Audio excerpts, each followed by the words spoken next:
Assalamualaikum warahmatullahi wabarakatuh.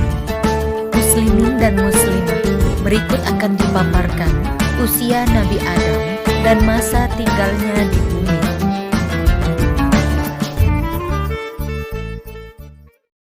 Dikutip dari kitab Qasasul Anbiya yang ditulis oleh Ibnu Katsir. Ulama berbeda pendapat terkait lokasi pemakaman Adam. Menurut riwayat yang masyhur, Adam dimakamkan di dekat sebuah gunung di India, tempat ia diturunkan dari syurga. Menurut sumber lain, Adam dimakamkan di Gunung Abu Qubais, Makkah.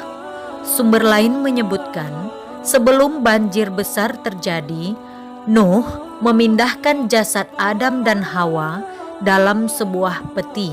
Setelah itu, ia makamkan di Baitul Maqdis, seperti yang disampaikan Ibnu Jarir.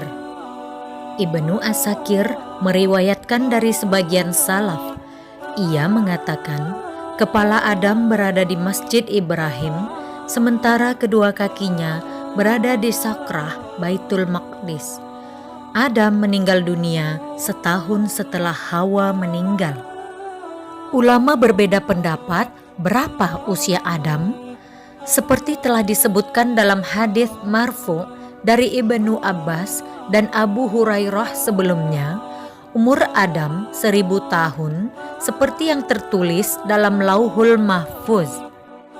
Riwayat ini tidak bisa ditentang dengan penjelasan kitab Taurat yang menyebut 930 tahun, karena perkataan ahli kitab ini diragukan dan tertolak karena berseberangan dengan kebenaran yang ada pada kita, kebenaran yang terjaga yang bersumber dari Al-Ma'sum.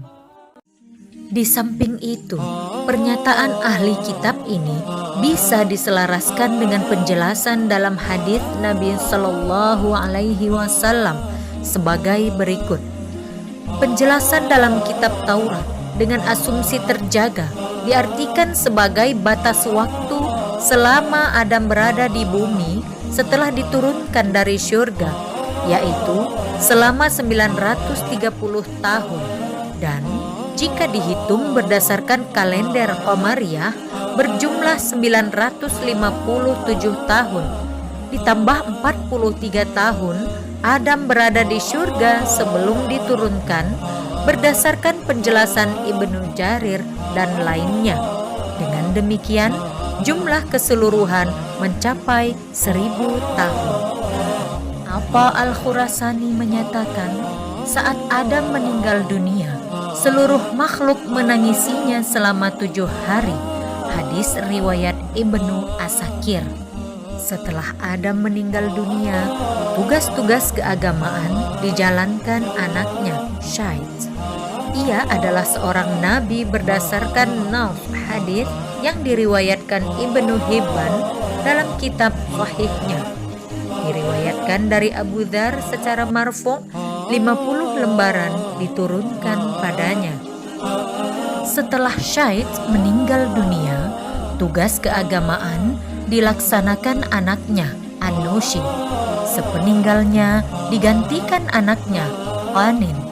Sepeninggalnya digantikan anaknya, Mahlayil, yang oleh kalangan Persia dinyatakan sebagai penguasa 7 kawasan. Ia adalah orang pertama yang menebang pohon, membangun perkotaan dan benteng-benteng besar. Dialah yang membangun kota Babilonia dan kota Sus al-Aqsa. Mahlayil juga mengalahkan iblis dan para pasukannya, mengusir mereka ke ujung-ujung bumi dan perbukitan, membunuh para jin pembangkang. Ia memiliki mahkota besar, sering berkhutbah di hadapan banyak orang, dan kekuasaannya bertahan selama 40 tahun. Setelah Mahyalil meninggal dunia, tugas keagamaan digantikan anaknya Yarid. Saat sekarat, Yarid berwasiat kepada anaknya Khanuk yang Menurut riwayat masyhur, dia adalah Idris. Demikianlah kisah ini, semoga bermanfaat.